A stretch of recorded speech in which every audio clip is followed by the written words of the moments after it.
दोस्तों, आज की कहानी है पतिदेव। कोई जरूरत नहीं है आपको उस मनुष्य बहू की सूरत देखने की। दोस्तों, अगर आपने हमारे चैनल को अभी तक सब्सक्राइब नहीं किया हो तो कर लीजिए ताकि आपके पास पहुंच सके हर नया वीडियो।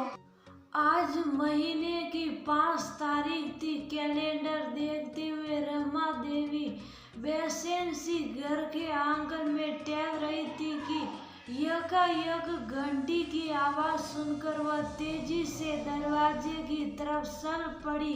उन्होंने दरवाजा खोला तो उनकी उम्मीद के मुताबिक सामने उनकी बहू तन्वी के दफ्तर का चपरासी रतन खड़ा था। रमा देवी को एक लिफाफा देते हुए रतन बोला, अम्मा जी, सूरज निकलने में सही देर कर दे।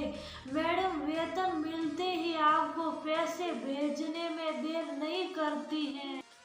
रमा देवी ने उसे गुस्से में घूर कर देखा और बिना कुछ कहे पैसे लेकर अंदर आ गई। उन्हें पैसे गिनते हुए देखकर उनके पति आशीष जी बोले, 6 बरस हो गए हमारे बेटे को इस दुनिया को गए हुए, लेकिन हमारी बहू आज भी हमारे प्रति बिना किसी शिकन के अपनी जिम्मेदारी निभा रही है। उनके ये शब्द मानो रमा देवी को तीर की तरह चुभे और उन्होंने कठोर सबर में कहा, बस कीजिए, उस मनुष्य की प्रशंसा करना कोई ऐसा नहीं करती है। वो हम पर नौकरी भी तो उसे हमारे बेटे की जगह पर मिली है।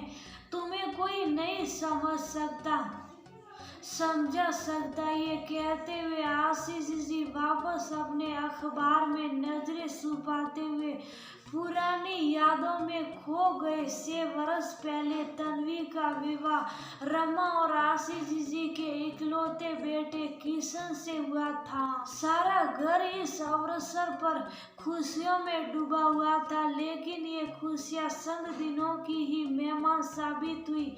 विवाह के एक ही महीने बाद दुर्घटना में किशन की मृत्यु हो गई। रमा देवी इसके लिए तन्वी को जिम्मेदार मानने लगी और किशन की 13वीं के अगले दिन ही उन्होंने उसे घर से चले जाने का आदेश दे दिया। आशीष जी भी उस वक्त कुछ नहीं कर सके। तन्वी के माता पिता उसका दूसरा विवाह करना चाहते थे, लेकिन वो नहीं मानी। अगर अलग रहकर भी तन्वी अपने सास ससुर के प्रति अपनी जिम्मेदारी निभाती आ रही थी।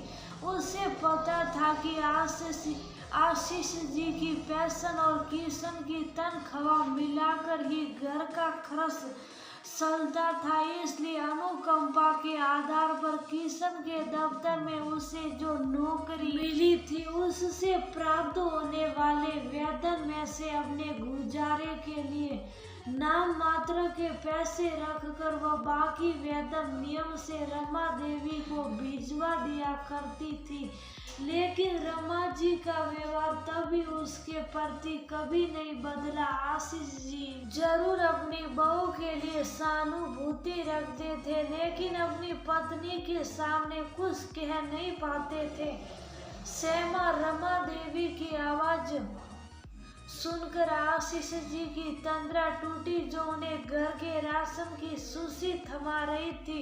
इस महीने के बाद अगला महीना आधा बीत गया, लेकिन रतन पैसों का लिफाफा लेकर नहीं आया। रमा देवी का गुस्सा शर्म पर था। उन्होंने आशीष जी को पुरानी बातें याद दिलाते हुए कहा, पिछली बार तो आप बहुत बड़ी बड़ी बातें कर रहे थे अपनी बहू की प्रशंसा में, आखिर उसने अपना रंग दिखा ही दिया ना। कुछ ही दिनों के बाद दिवाली आने वाली है, अब क्या करेंगे हम? आपके मामूली से पेंशन में कैसे सब कुछ हो पाएगा? आशीष जी ने उन्हें समझाने का प्रयास करते हुए कहा, कुछ बात हो गई होगी, कहो तो मैं उससे मिलकर पता कराऊं। कोई जरूरत नहीं है आपको उस मनुष्य की सूरत देखने की कर लेंगे हम किसी भी तरह अपना गुजारा। सिड़सिड़ाती हुई रमा देवी अपने कमरे में चली गई तो आशीष जी का मन घबराने से लगा कि कहीं तन्वी के साथ कुछ ऊंच नीच तो नहीं हो गई। पता नहीं वह सही सलामत होगी भी या नहीं, लेकिन वह इतने बेबस थे कि रमा देवी के विरुद्ध जाकर घर में बेवजह कलेश को निमंत्रण नहीं देना चाहते थे। संयोग से अगले ही दिन रतन पैसे लेकर रमा देवी के घर पहुंचा। उसे देखते ही रमा देवी ने तीखे स्वर में कहा, तुम्हारी मैडम को याद आ गई हमारी। उनका ये ताना सुनकर रतन रुआसी आवाज में बोला, अम्मा जी मैडम तो 1 महीने से सिटी अस्पताल में है।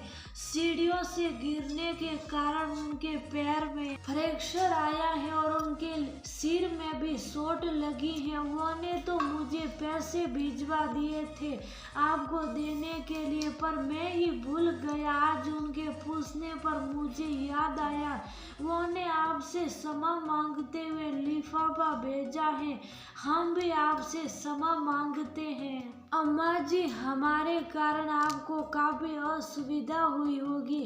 ये कहकर रतन तो चला गया, लेकिन उसकी बातें सुनकर रमा देवी और आशीष जी मानो सदमे में आ गए। सभी को संभालने का प्रयास करते हुए आशीष जी ने अपने स्कूटर की चाबी उठाकर कहा, बस सब बहुत हुआ किशन की माँ, मैं तुम्हारी एक नहीं सुनूंगा। मैं जा रहा हूँ अपनी बहू से मिलने शहर सा। रमा देवी बोली, ठहरिए मैं भी आपके साथ चलूंगी। यकायक अस्पताल में रमा देवी और आशीष जी को देखकर तन्वी और उसके माता पिता को यकीन ही नहीं हुआ कि वह सचमुच तन्वी से मिलने आए हैं। उनकी तरफ देखकर अपने हाथ जोड़ते हुए तन्वी बोली, अम्मा जी बाबूजी मुझे क्षमा कर दीजिए, इस महीने में वक्त पर पैसे। वो इतना ही कह पाई थी कि रमा देवी ने उसके मुंह पर हाथ रखते हुए कहा, बस बेटी कुछ मत बोलो, अपनी अम्मा को आज तुम क्षमा कर दो।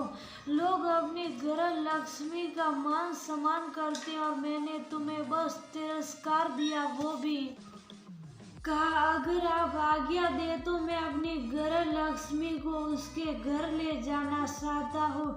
सभी लोग रमा देवी की इस बात से हैरान भी थे और खुश भी।